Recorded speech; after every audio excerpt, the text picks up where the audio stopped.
Okay, you had most of it right. There was a couple things I want to go over. The This logo right here you had inverted, so I want you to be careful about the logos being flipped inadvertently. I did redo the Pro Max logo. This is the run you had, and it's pretty rough. There's some weird shit going on in it. So I ended up recreating it. I found another one that was a little bit cleaner to trace from. Let's see if I still have it. It doesn't matter. I just found another one that was cleaner, that was a better baseline, and then I created a outline like this, and then I made the outline orange. In this case, it worked better because then I didn't have a white logo, and it just looks cleaner. So I like that. Then I went ahead and took that same process and made it on here so that it's intersecting where the red and the orange is not going through the letters, which looks nicer. Same with here with the Hyper Bicycles logo. I went ahead and changed this one from a black outline that you had like this, which I said was okay, to that. I think it looks cleaner. Same here. I actually left those alone. The snafu, I sized them up. You had an issue with the angles not being the same, so be careful about that.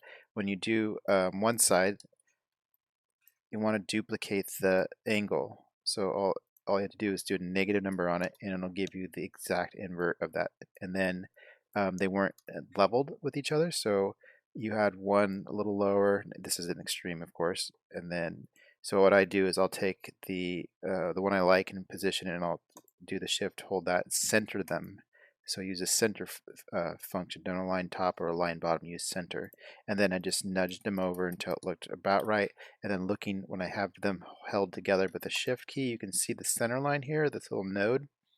I just push them over until it looks right. Now, of course, this is not exactly the same way as I had it in the before I fucked with it, but that's not important. The important part is that they are centered, they're at the same angle.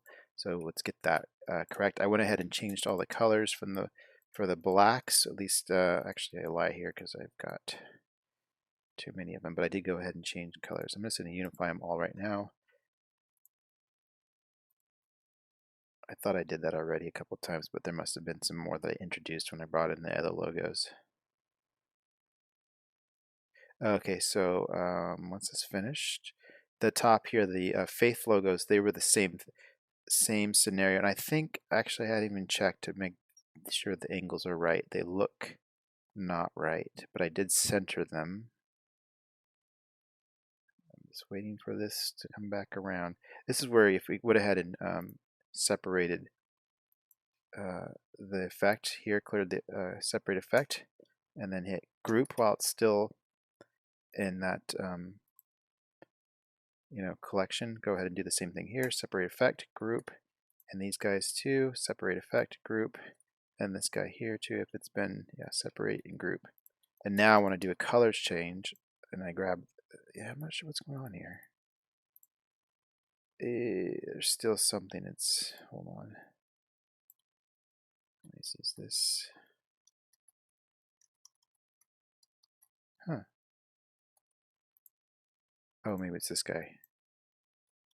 So for every piece that you create, a fuse, it's going to do a duplicate. Let's see if this will do it now. There we go. So now it's not collecting outside, and it's faster, a lot faster. So if you see now the color change, I just did a color change beforehand, wait forever. So go ahead and separate the effect when you're working on customer signature. So now this right here, the Faith logos, I'm going to check real quick. I'm going to pull that one over here, pull this one over here, and they may be okay. Let's see, that one's 186. Let's try that, and that's not. Let me just flip it and see if it's the same. It's not. You can see just by mirroring it, you can tell that the angles are not right. So you're doing more work than necessary, and in addition to that, you're doing a poor result than if you did it by just taking the logo first. I think you did an outline on it once you rotated it. So I'm going to go back to 0. Yeah. So I'm going to take the outline off, just clear the effect, go back to 0, put the effect on it like so. Make the color black, and then do your rotation to whatever that's going to be. And this is an arbitrary rotation, obviously. It doesn't have to be exactly anything. I might even scale it up just a little bit. We got the area. Like so. And then duplicate, do the negative, and then put it in position. Take that one out. And then take the one you like and use it as your base, center. And then we're going to look at the center line again. So I don't have a center line on this to look at. It was easy like the front was. So I'll just drag a guideline over, center it, the guideline to the Leatt template. And then when I select both of these, you can see that that node in the middle between tells you if it's centered or not. So I'm going to nudge over just a little bit because I like the position of this one and try and get that node a little bit closer. We're almost there. And that's close enough I can nudge. Now I'm nudged to center. So I'm both in the x-axis and the y-axis I'm centered. What else? So yeah, these look optically centered. So I like the position that you've got here. It looks optically centered, so I'm not going to nudge them over. But now I'm confused actually. Why is it not? This should be. Let me pull this over and see if there's, oh, it's rotated.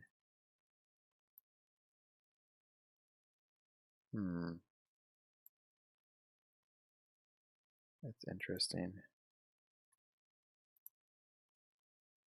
There might be something wrong with this template, or something got rotated a little bit.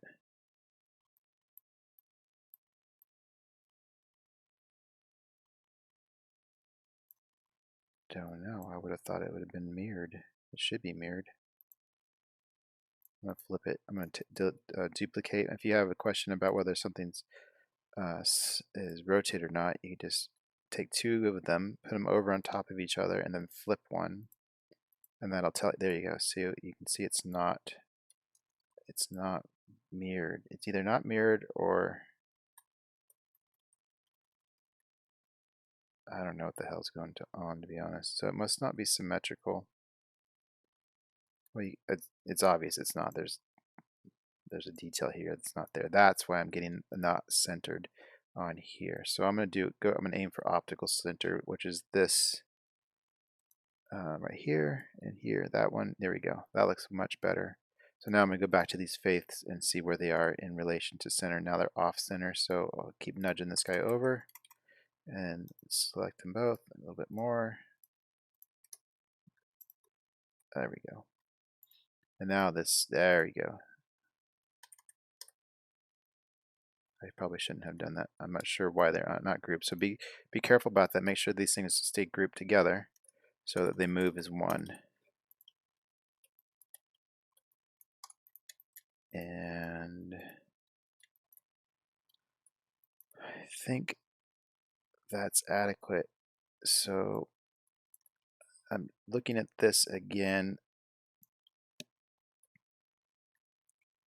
You don't know the product very well, so I don't expect you to know this perfectly, but now that I'm looking at it, this little slit right here, it represents, let me find a Leatt brace.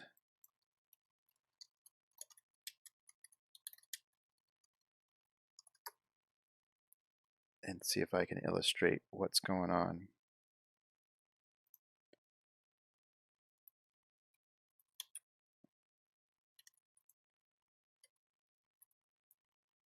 So I wouldn't expect you to know this, but this is something that needs to be figured out. You can see there's this ridge right here where this padding comes up.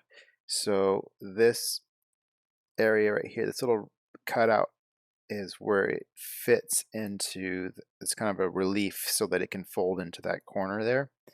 And we've got this logo going up into the relief. And so I think what's best is to move it and I'll probably even angle it to the outside edge just to be safe.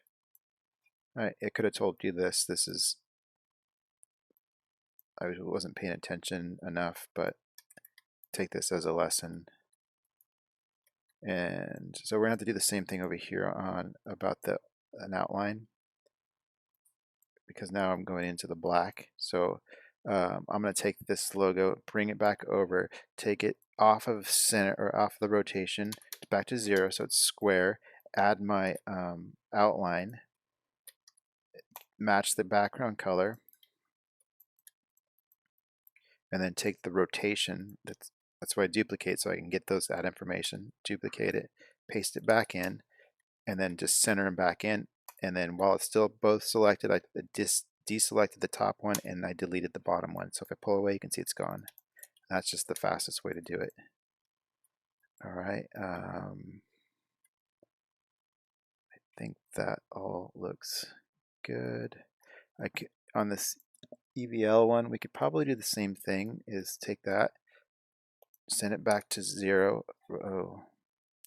So this is happening because you're doing the outline. See, I didn't go back. Let me see, unless it's grouped. Let me ungroup it. Nope. So make sure whenever you add an element to a logo is that you set it back to 0 as far as rotation goes. So I'm gonna remove the effect. Oops, I just went the opposite direction on that. Separated it. So then I can go back to here, the 90, change it back to 0, add an outline. So add the outline back on it. And then I'm just going to, once again, duplicate the base color I want to grab. So that's this other orange. Do that, and then copy that angle, the rotation, paste it in there. Oops, oh yeah, I forgot, because this one's set to 90. That is as its root. So I'm going to delete it. Just delete it, but you can see why it's important to keep the rotation. Now that I have to go back and hand work the rotation, that's a waste of time. So if you always have your logo set to 0 before you add an effect, such as an outline or a distort or anything that that will lock it, or even grouping. Like if I rotate this and group it, watch this right here. I'm going to group, and it changes it to 0. So it makes it real hard to go and send something back to its rotation if you've got a stacked effect that's been an altered rotation other than 0. So I'm just going to delete that for now. And so now I'm just optically, I can see that these are not aligned center. So I'll take this one I like a lot, and I'll go ahead and center them. Dude, that was not what I wanted. Okay, this is the optical situation. That went the wrong direction. To me, it looked lower on the right side. But let's see.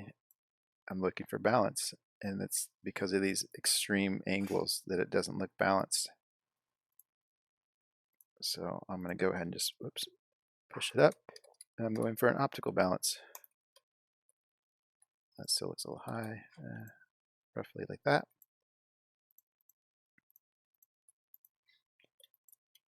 All right, and then don't forget to save. So yeah, I think that's it.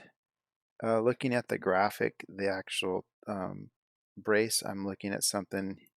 If you look at this area right here, let me put a stroke on it so you can see what I'm doing.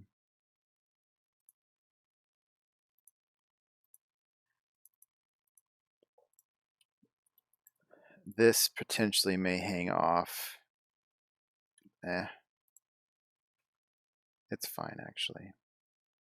And then on the Gilman here, you could do a distort. It looks fine like that, but you could distort it by using this distort feature. And just if you click on the box right here, and then change it to something like either this one, which would work, or this one, this guy right here. I prefer this guy often because you can do things like this too. If you pull that, you can pull the edges out and then change the rotation, or change, and you can see how I can, like, if it gets all distorted on the ends, you can pull these nodes to get it to be a little more fluid looking. And then Yeah, I'm just going to go back to the way you had it because I've actually already sent the proof, which is kind of shitty because I already changed some of these things, but they're not going to notice those details. But those are some key elements I just want to go over before you thought you had it nailed. Just a little bit of critique, and hopefully you um, will take it as advice and move forward. So that's it.